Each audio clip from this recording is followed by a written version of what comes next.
السلام علیکم ورحمۃ اللہ وبرکاتہ۔ نحمدہ ونصلی علی رسولہ الکریم، اما بعد، اعوذ باللہ من الشیطان الرجیم، بسم اللہ الرحمن الرحیم۔ اللہ تعالیٰ قرآن مجید میں ارشاد فرماتے ہیں کہ کل قیامت کے دن نہ مال کام آئے گا نہ اولاد کام آئے گی۔ کام آئے گا تو کیا کام آئے گا؟ الا من اتی اللہ بقلب سلیم۔ کام آئے گا تو کیا کام آئے گا؟ سنوارا ہوا دل کام آئے گا۔ تو ان باتوں میں دو چیزوں کی نفی کی گئی ہے، ایک مال کی اور دوسری اولاد کی۔ انسان کے پاس اگر مال ہوتا ہے تو انسان یہ سمجھتا ہے کہ اگر میرے پاس مال ہے تو میں شیرنی کا دودھ بھی خرید سکتا ہوں۔ مال سے انسان کے ہر کام تو سنور جاتے ہیں لیکن کچھ کام نہیں سنور سکتے۔ مال سے انسان نرم بستر تو خرید سکتا ہے لیکن میٹھی نیند نہیں خرید سکتا۔ مال سے انسان اچھا لباس تو خرید سکتا ہے لیکن لباس کی خوبصورتی نہیں خرید سکتا۔ مال سے انسان عینک تو خرید سکتا ہے لیکن اس کی بینائی نہیں خرید سکتا۔ مال سے انسان کتابیں تو خرید سکتا ہے لیکن علم نہیں خرید سکتا۔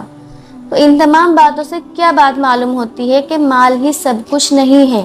آج انسان انہی دو باتوں میں بہت زیادہ ملوث ہے، ایک مال میں اور ایک اولاد میں، لیکن یہ ہمارے کام میں نہیں آئیں گی۔ کام میں کیا آئے گا؟ سنوارا ہوا دل کام میں آئے گا، جس دل پر ہم نے بہت زیادہ محنت کی ہوگی۔ بتایا جاتا ہے کہ جب دل میں کسی غیر اللہ کی محبت آ جاتی ہے تو اللہ رب العزت اس کے دل پر ایک سیاہ نقطہ لگا دیتے ہیں۔